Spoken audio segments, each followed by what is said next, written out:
Welcome to our presentation in which we will summarize the following article, Developing a Local Academic English Listening Test Using Authentic and Scripted Audiovisual Test. So we are Julie and Aulia. This study takes place in order to identify the lack of studies on listening tests and the discussion about how local resources are important to develop tests, especially those listening tests with an scripted test. This study is looking forward to help test developers reach confidence in the results obtained by this course. Although scripted tests have been used on a large scale, they don't really are considered as authentic as an scripted test. So now we're going to talk about 3 research questions which have been formulated in the article. The first one, is the academic listening test dependable when using authentic and scripted spoken tests in order to make placement decisions? The second one is, how exactly is the academic listening test aligned with the local target language use domain and the academic listening course content? And the third one, how important are the construct changes in the response format and the topic within the academic listening test? We cannot forget about the value of this study. The research is valuable since the results are dependable on placing the students at certain levels, and the target construct will lead to understand academic lectures at a university in the United States.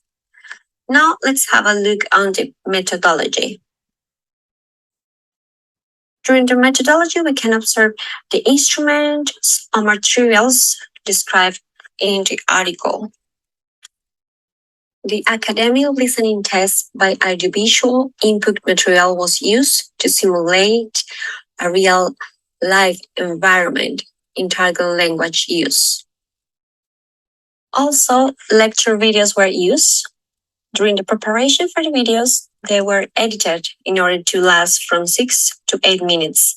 Although it was intended to keep the speaker's pauses, false starts, repetitions, and self-corrections in order to maintain the natural flow. During the writing and piloting process, the text of the videos were transcribed for writing items. 30 items were used for each version of the listening test, which were designed. This means 2 tests were designed. The tests were piloted twice during 2 semesters where 95 participants took the test. Quadrix was used since the test was a computer delivered test for the first year for the international students. Also, some questionnaires were implemented. They consisted in 3 parts: the background information, the instructor's judgment on the academic listening test and its stimuli, and judgments on the English proficiency exam and its stimuli. The judgments were obtained on a 5-point scale from 1 to 5. 1 indicated no well at all. 5 indicated extremely well. The tests were shown randomly. This data was taken in 2017 test with 518 new matriculated international students. So 481 were undergraduate and 37 were graduate students from diverse L1 backgrounds. Total scores from the test takers ranged from 60 to 113. And our listening section scores ranged from 10 to 30. 5 previous instructors who were females participated in the study to provide expert judgments on the alignment of the test. 2 of them failed the academic listening test. 1 had a PhD in linguistics, 2 have a master's degree in TESOL, 1 had a master's degree in Chinese linguistics, and 1 has a master's degree in Spanish linguistics. All the instructors obtained their bachelor degree in a university where English was used as primary language of instruction. The procedure of the test followed the submission of the test to the IT division, then the administration of the test, then the display of the sample lecture video, the test began, and then the test was distributed. The results of the analysis lead us to answer 3 research questions.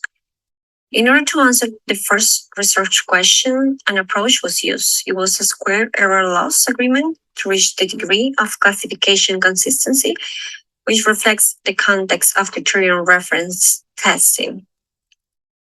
The following factors were created in order to explain the formula.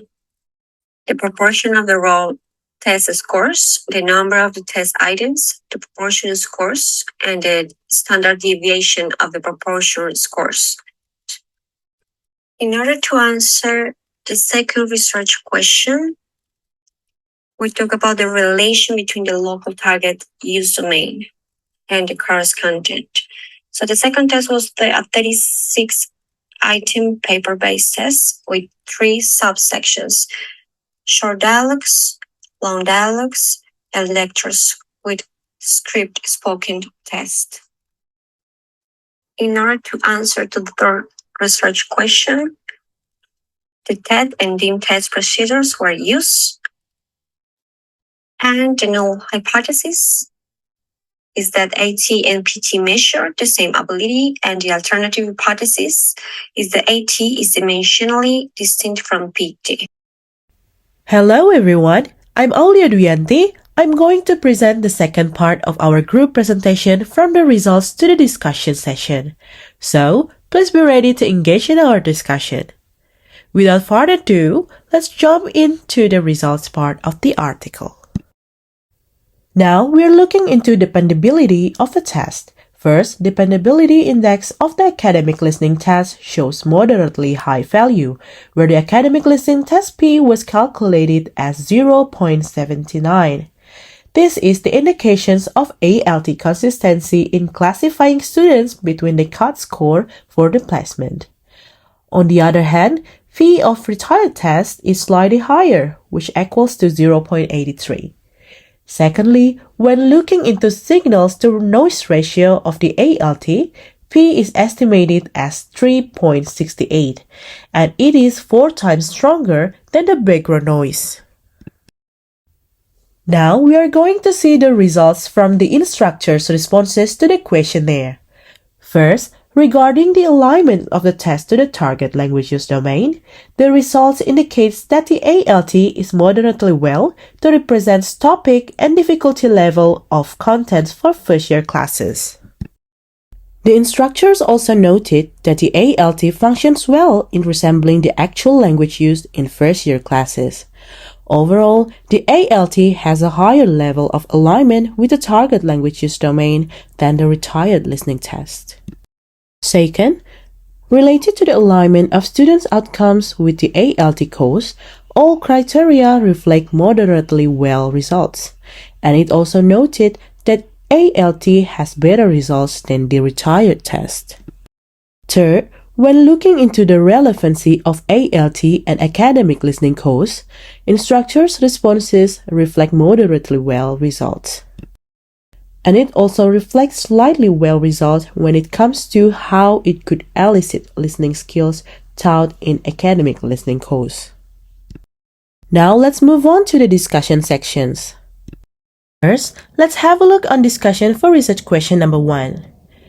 The test was relatively dependable for placing students into the academic listening course. Interestingly, the academic listening test achieved a comparable dependability score of 0.79 despite having fewer items and a lower number of test takers compared to the retired listening test with dependability index of 0.83.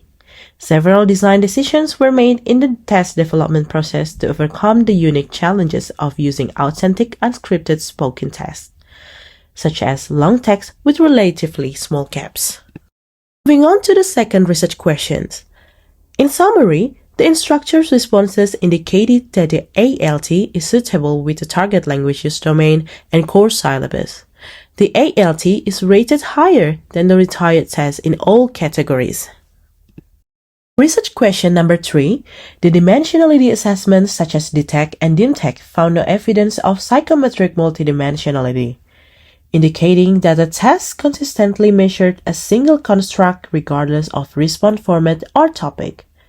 This suggests that using authentic unscripted spoken text in listening tests is not problematic and can be used in listening tests without adversely affecting the test structures or student performance. Now, let's have a look on the limitations and suggestions offered in this paper. There are 2 limitations mentioned in the paper. First, narrow context, and the second, insufficient response format. These limitations are the results of the requirements from the institutions who commissioned this research. Therefore, the research should be done in this particular context and formats only. In accordance to the limitations, the researchers gave valuable suggestions for the future research.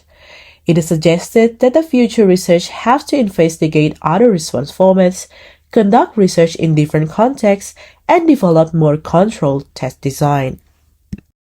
Taking everything into consideration, the researchers conclude the research as follows. First, the ALT is more dependable than the retired test in terms of its alignment with the course and target language use domain. Second, the ALT receives higher ratings than the retired test in all categories. And finally, the ALT indicates unidimensionality. Based on those findings, this study reinforces the valid interpretations and use of the academic listening test with authentic audiovisual text based on local context. Now, I would like to present the critique for this article from our group. First, this article has clear sequences of methodology, results, and interpretations, which makes it very easy to read. Second, it involves expert judgment in the process of test development, which make it very reliable. Third, the study is not an instant process. It takes approximately 1 year to develop the test itself. Fourth, thoughtful directions for future research indicated from the suggestion for future research. Fifth, all research questions are answered comprehensively, which makes it, again, really easy to follow and understand.